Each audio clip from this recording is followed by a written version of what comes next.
If you want to counter Trump and what he's doing, you need to understand that he uses a propaganda technique known as firehosing, where he makes it so that you are more susceptible to manipulation by flooding you with too much information for you to process.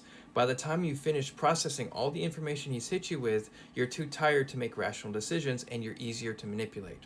And this can be seen in people who agree with Trump, but also people who disagree with Trump. People who disagree with Trump will be burnt out by this, where they'll feel like it's not important to even say anything because they are so exhausted by having dealt with this information for so long. People who agree with Trump have difficulty discerning what is true and what is not.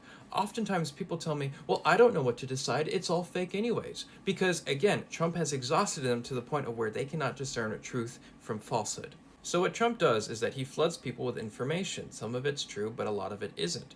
And then, when they're exhausted after trying to sift through it all, he presents them with an easy to understand narrative. And a lot of people go for the narrative simply because they are too tired to discern it all. And if this process doesn't work the first time, he simply repeats it over and over again until people give way. Because not everyone has the time to process all this information. People have lives, people have jobs. Not everyone has the luxury of being political. And for that reason, that is why he's managed to gain so much support. If you want to learn more about this, you can read On Tyranny by Timothy Snyder, where he delves deeply into how this happens and what the process is like.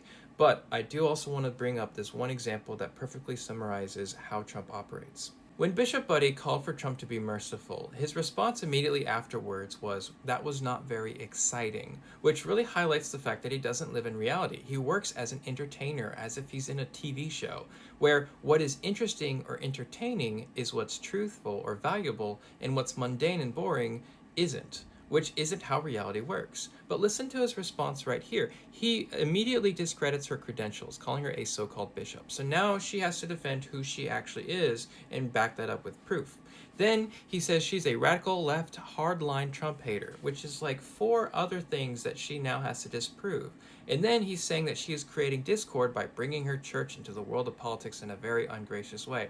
So now there's like 5 or 6 things that you now have to disprove when it's really a message about being merciful, which should not be controversial at all. And on top of that, he's asking for an apology because his feelings were hurt, when the original topic of the conversation was being merciful, which is not a controversial one at all. So when this happens, what we have to do is to stay focused and not divert from the original root cause of what we're trying to say. And if this requires you to repeat yourself multiple times about what is actually happening, for instance, why do you have a problem with asking for mercy? Why do you have a problem with asking for mercy? Why do you have a problem with asking for mercy? If you stay on that course of reasoning and you just do not react to all the other things that he says, it's going to be more effective than trying to prove yourself in response to all the other things that he's saying. And it's unfortunate because it is such a low level of discourse that we have to resort to. But we have to stay on the points that we are trying to speak to him about. And if we don't do that, then we get easily distracted and the whole thing essentially dissipates. Now, it doesn't have to be perfect, but it is important for you to speak what you believe. And if you don't speak for yourself, someone else will speak for you. At the end of the day, it is better that you have used your voice before you lost it than never having used it at all.